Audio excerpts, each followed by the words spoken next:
Hey there, it's Kevin Ward with Yes Masters Real Estate Success Training, helping you get more yeses and more successes in your business and in your life.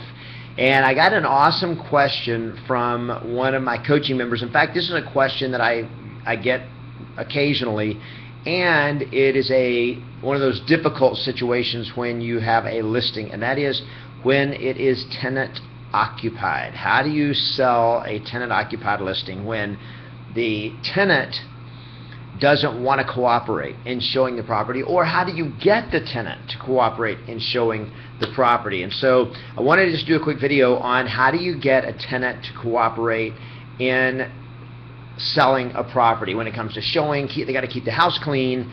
They need to not interrupt or interfere with showing the property and not have this 2-day or 3-day notice required.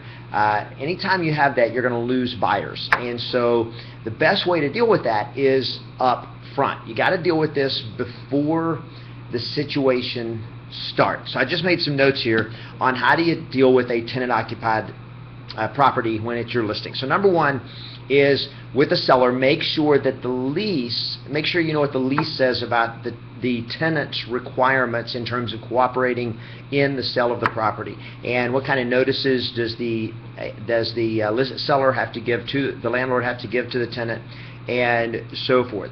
Find out and make sure you know your state's laws on how many, if you got to give notice to vacate, if the lease is month to month, how much notice is required for the landlord to give the tenant before they move out, so that when it goes into under contract, if they're closing escrow in 45 days, is a 45-day notice sufficient? In some states it's a 30-day notice, in some states it's a 60-day notice after a year, and so forth. So you just have to be aware of the laws so that you're protecting your seller, and so that you don't give the tenant any reason to pick a fight. Number two is, the best way to get a tenant to cooperate is to incentivize them. So how do you incentivize them? Well, the best thing I have found is to have the seller at closing, this is very important, at closing, give the tenant a half month's rent credit. Now they can do a half month, they can do a full month. If the property's on the market for more than a couple of months, they may give a full month's rent.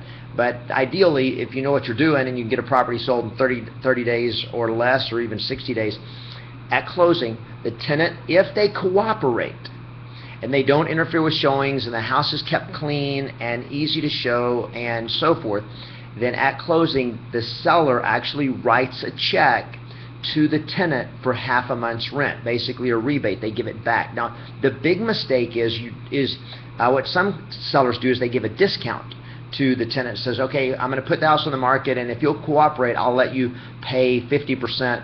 I'll give you a 50% discount on your rent every month. Well, now all that's going to happen is the tenant's going to be paying you less money, and they still may or may not cooperate. So it doesn't give you the leverage. They still have to pay their rent, full rent.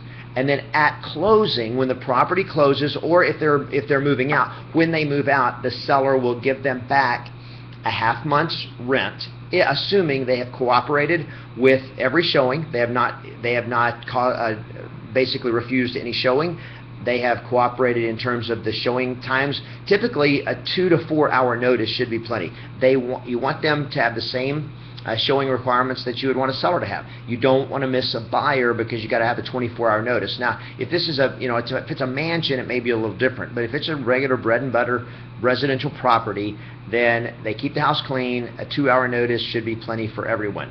A 24-hour notice, you're going to lose some buyers. A 48-hour notice, you're going to really interfere with buyers seeing the property and agents being able to show the property.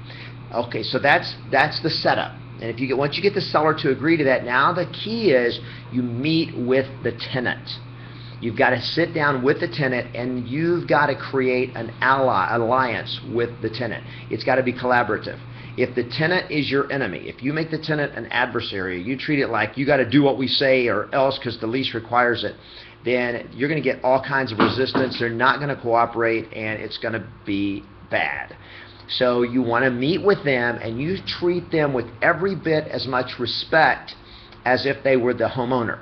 And you let them know, look, I know this is a major inconvenience for you, and I'm so sorry to have to ask you to do this, but basically, the seller, and by the way, the landlord should notify the tenant that they're selling. but you meet and you become basically the intermediary between the landlord and the tenant and say, look, my job is to help make this as smooth and easy for the landlord and for you as possible. So tell me how we can do what we can do to make this easier for you. And then you lay out for them, here's what we need. And here's what we need. We need the property to be able to be clean virtually all the time. Okay, it needs to stay clean so that we can show it with a 2-hour notice during regular business hours between 9, let's say between 9 a.m. and 6 p.m. or 9 a.m. and sundown or whatever. And then they need to keep the property clean at all times and make sure that they don't refuse any closings. Yes, any showings. Yes, it's going to be inconvenient. And here's what the tenant, the landlord, is willing to do. At closing, they will reimburse you or rebate you half of your last month's rent. So if they're paying, $2,000 a month, they're going to write you a check for $1,000 just for the inconvenience, just for the cooperation. And then the last thing is as you're doing that with the tenants, offer, hey, look, anything I can do to help you guys. You need to, finding your next home, making plans, anything I can do to make your life easier, please contact me. I'll be happy to help you guys and get you hooked up and set up and so forth.